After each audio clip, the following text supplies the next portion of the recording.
you really need to first understand and define your mission as a company, but also as your ESG initiatives and where you really want to head at kind of a global level. And then you can work on building the effective program and framework out in your company, but only once you've decided on that mission. ESG has exploded into compliance and business consciousness in 2021. Join Tom Fox, the voice of compliance, on the ESG Report and learn about sustainability risks, opportunities, and issues that business leaders and compliance professionals need to know about regarding ESG.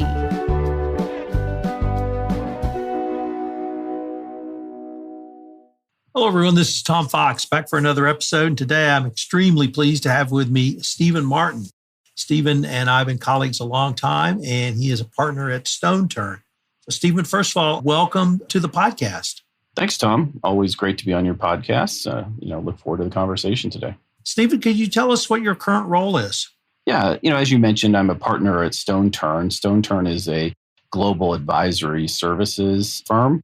I specialize really in compliance and then also working in the area of ESG CSR. I try to work a lot with clients on the proactive side, really helping them to better their compliance programs, their ESG CSR related programs, try to be great corporate citizens. And while the firm, StoneTurn focuses a lot on compliance investigations and monitorships, it's always easier for companies to certainly be proactive about how they handle these kinds of topics and issues and what the expectations are from, the government, all of the shareholders, the employees.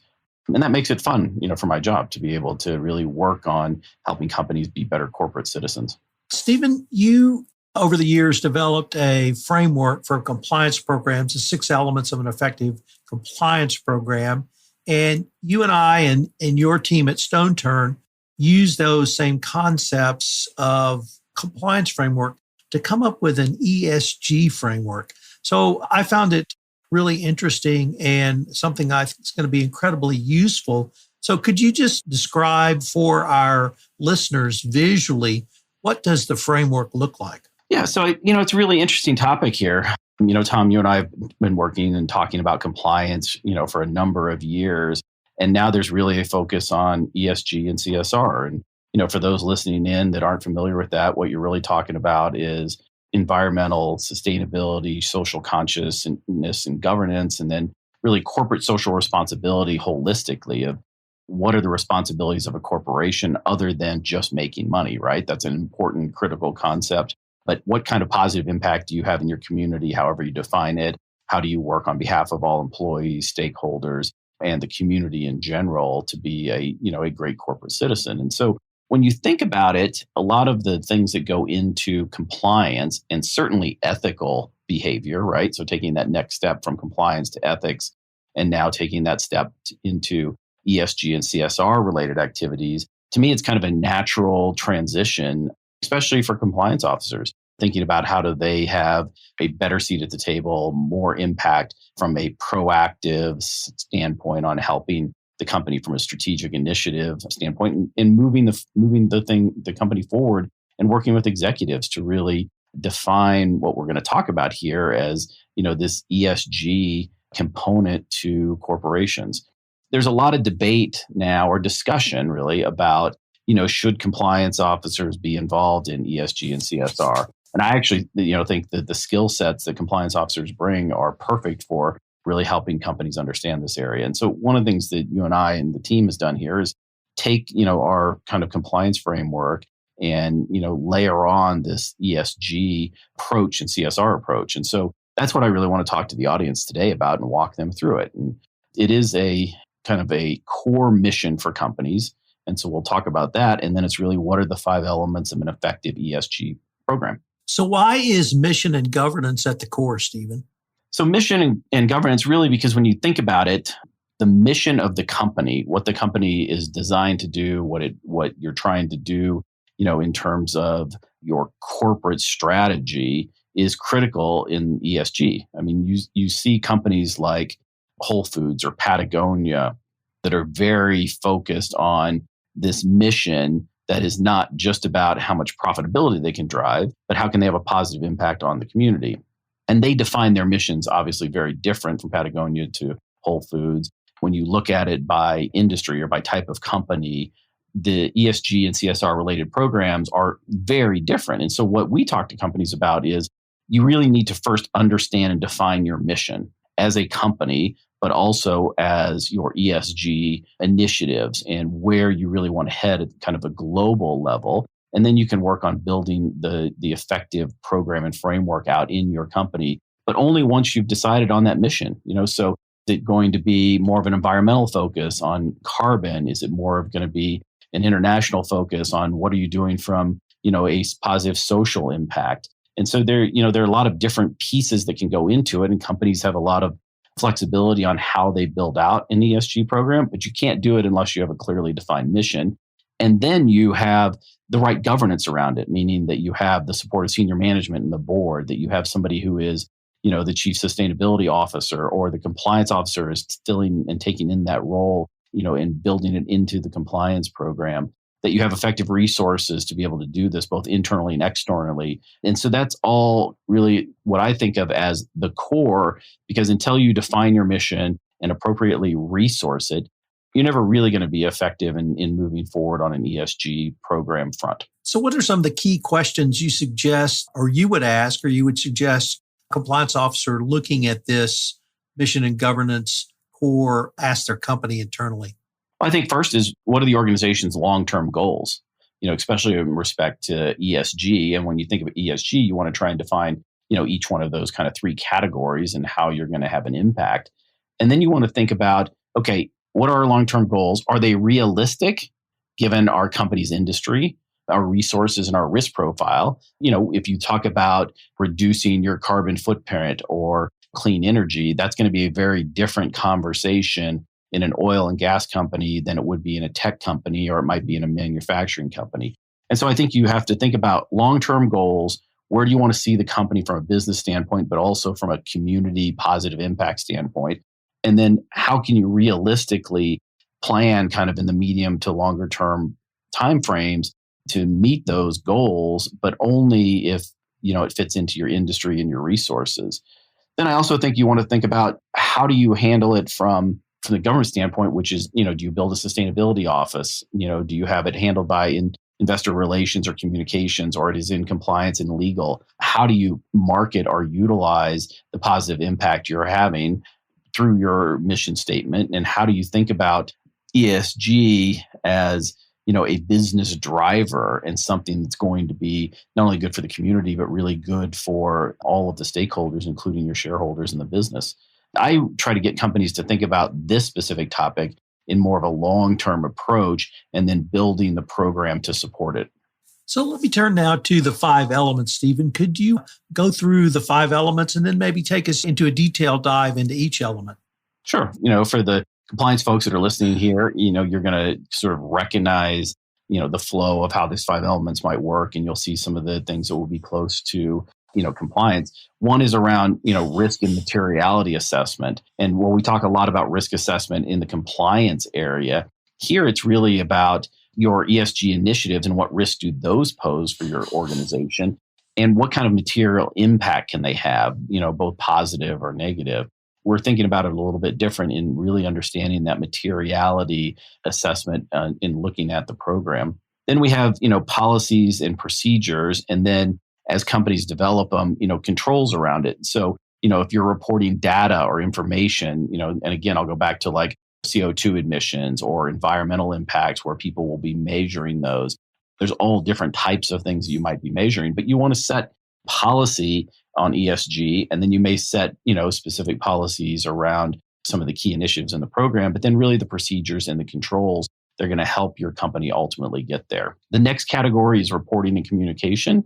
Reporting is both how do you educate folks internally in the company of why this is important and what your mission is and how you're going to execute on it, but also your external stakeholders, and reporting that information out so that people that are going to be investors in the company or going to be partners or third-party vendors are going to really understand what the expectations are around the company's ESG efforts.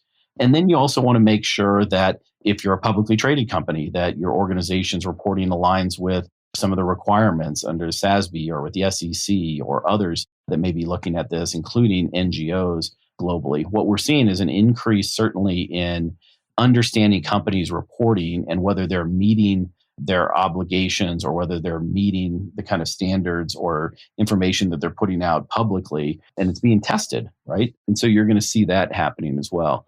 The next category then is really around verification and monitoring, so verifying the information that you're reporting, verifying with your strategic initiatives in ESG, whether you're meeting those goals, whether you're doing testing or whether you're doing tracking of admissions or whether you're doing things that will have social impact on an international front, child labor or manufacturing or your supply chain, and then really monitoring all of those, the key mission portions of how you're delivering on the ESG program so that you can see it in real time and understand how you can continue to enhance the program ultimately, which is the final category, response and enhancement. So what refinements can you make over time that's going to help on a day-to-day standpoint really improve your ESG efforts to meet those long-term goals that we've talked about. And so this can't be a static program. It can't be just a mission statement that says, hey, we're a great company. We really care about ESG and CSR related initiatives. You actually have to put out what you're going to do, then deliver on them, then verify and measure it, and then continue to enhance your program. That's going to be the expectations, whether it's a government organization that's requiring the reporting or whether it's going to be your employees or stakeholders. Are you really meeting your ESG mission and targets that you've set out for the company? Stephen, you talked a little bit earlier about the role of the compliance function and the chief compliance officer.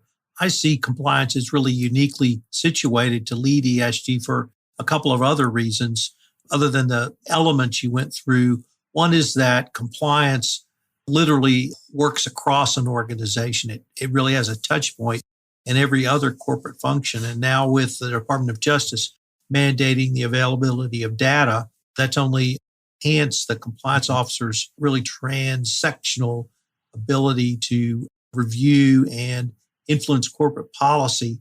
So I see compliance as really having the framework or the professional background to do the 5 elements, plus compliance has touch points in every other corporate discipline so that they can draw upon that experience as well. Do you see those as key points, or do you see the reason compliance should lead the ESG effort, in your opinion, as something different? No, look, I think the ones you've highlighted are important. I think, compliance officers can have the right background. They can have the right level in a company and exposure. I think they, unlike just legal or finance, I think, like you said, they have a broader approach to how they think about it. And they're sort of used to dealing with risk and putting in place, more proactive measures around it. But then they're also good at kind of tracking information and understanding how to create a program. So I think all those play into it as well. I think companies, to have it segmented out in investor relations, it becomes just really a marketing play, right? Or kind of for shareholders. And I think that doesn't have as strong of an impact in terms of driving it forward, especially from this, monitoring, verification, or reporting standpoint. I also don't think it really fits in terms of just being a finance function or just being kind of an ops function. I think it really needs to be more holistic across the company. And that's why compliance officers are, I think, in the best position to be able to drive this. I think it folds nicely into a compliance program, not only kind of these elements that would be similar, but again, you're talking about ethics and compliance and what the company do can reduce risk and maximize the performance of the business and protect the employees and, engage with all of the stakeholders. That's what compliance should be doing too, right? And that's exactly what you would do in your ESG and CSR related programs. So I think it's very much a natural fit, and I encourage compliance officers certainly to be thinking about how he or she can get involved in ESG and CSR and why that would be good, from a continuing approach to ethical behavior from a company. As you know, I used to teach at a major university and helped start a Institute for Enterprise Ethics, really talking about sustainability and ethics and leadership. Those ties are in compliance, they're in ESG, they're throughout the company. And if you're really having a positive impact on the culture from a compliance standpoint, you can do the same and probably even better with an ESG CSR framework that's part of your compliance program. Stephen, you've had several professional careers. You've been a prosecutor, You've been an in-house corporate lawyer. You have worked in law firms, and now you're in advisory practice. But as part of that, in the early part of this century, you were in the corporate world after Enron and perhaps one other scandal whose name escapes me that you were involved with. But you were there in the corporate world after Sarbanes-Oxley was implemented. And you were in the corporate world when we had really our first wave of aggressive FCPA enforcement in the mid-aughts, if I can use that word. Okay. And I really wanted to introduce that because it strikes me that you have seen some major innovations from the legal perspective, and you have seen and been a part of teams that have responded to those major innovations from the legal perspective, both Sarbanes-Oxley and the increase in FCPA enforcement. And so now we're really at the cusp of another initiative, not so much legal driven, but almost investor driven, which is ESG. And do you see any parallels to that? And what should companies be thinking about in responding to this shareholder and investor driven desire for greater ESG reporting? At the outset, my initial reaction to your question is you're just calling me old here, Tom, right? Because we've been doing this for a long time. And as you kind of walk through that, I was like, oh, geez, it's been quite a while. It has been interesting. When I left the U.S. Attorney's Office to join this high-flying tech company called WorldCom, right, where they were supposedly the best and brightest, and this $100 billion tech company, and it was an exciting opportunity. I remember getting there, and this was in kind of the late 90s, early 2000s, and, showed up and talked to, I guess, early 2000s, our legal head there, and we were talking about putting in a compliance program. The company had no compliance program. And so, developed out a code of conduct and an international version to the code of conduct and started building a compliance program. And I remember, the word came back that Bernie Ebbers, the CEO, who obviously went to prison for 24 years or whatever it was, said, I don't know why we need a code of conduct. We're the most ethical company I know, right? And this is back when Enron and WorldCom and all of them were struggling, and compliance was really just a paper program, if anything. And now we've watched in terms of developing all this technology, whether it's around risk or monitoring or data analytics and third parties. And it's really evolved from, how do you build a code of conduct and maybe have some policy and training into, a robust infrastructure. And we're right at the same stage now, really, with ESG. There have been companies who were built on this idea, right? This principle of we put community first and we're going to focus on, these ESG topics, not because they were ESG, but because they thought it was the right way to do business. And you've heard CEOs from Patagonia talk about how critical it is to have the lasting impact and a positive impact on the community. You've heard John Mackey from Whole Foods talk about conscious capitalism and what that means. And you really saw now executives from some of these companies, during this COVID time, really sign on to this pledge about being better corporate citizens. At the same time, you have seen activism out by employees and by consumers, and now taking turns, investors that are looking at it. We're very much at the early stages on ESG and CSR, but I'm very excited because this is going to be a game changer on having corporations do more than just make money, right? Again, back to that comment, it's positive. You want to have, strong economics. You want to have capitalism driving things, but I think you really can be, an organization that cares about the broader areas than just money. And more important, the companies that do it the right way, that really embrace this, can really maximize the performance of the entity in all ways, right? Not just revenue, but employee retention and employee onboarding and hiring and customers that want to deal with companies like that and consumers. And so it can be really very much a game changer. But we are at the early stages here, right? A lot of companies are just trying to figure it out, or they've really only had it as kind of a marketing push, or they just had, what used to be the code of conduct out there, just statements about their mission without any really framework or program behind it. And so now you're seeing companies start to understand, and compliance officers for sure, trying to figure out how they get involved in this and really help lead the efforts for the company. Stephen, unfortunately, we're near the end of our time for this episode, but I was wondering if our listeners wanted any more information on StoneTurn and its offerings, where could they go? Sure, they can, as my kids always say, well, just Google it, right? You can go to StoneTurn.com and certainly find out more about what we're doing, or feel free to reach out to me, which is smartin@stoneturn.com. and always happy to talk to any of your listeners. Provide this framework or any other information that people are interested in. How do you get involved in ESG and CSR? I mean, it's a fun game changer for companies, and it really has a positive impact on our world, which was awesome because when you're trying to look for things that are meaningful to do, this is something you can really do to help your business and your company. Well, Stephen, this has been a fascinating exploration of what I think is going to be a key element framework and the 5 elements going forward. So I look forward to continuing the conversation. Great. Thanks for having me on. It's always great, Tom, and fun to always listen to your podcast. So, continue on doing what you're doing.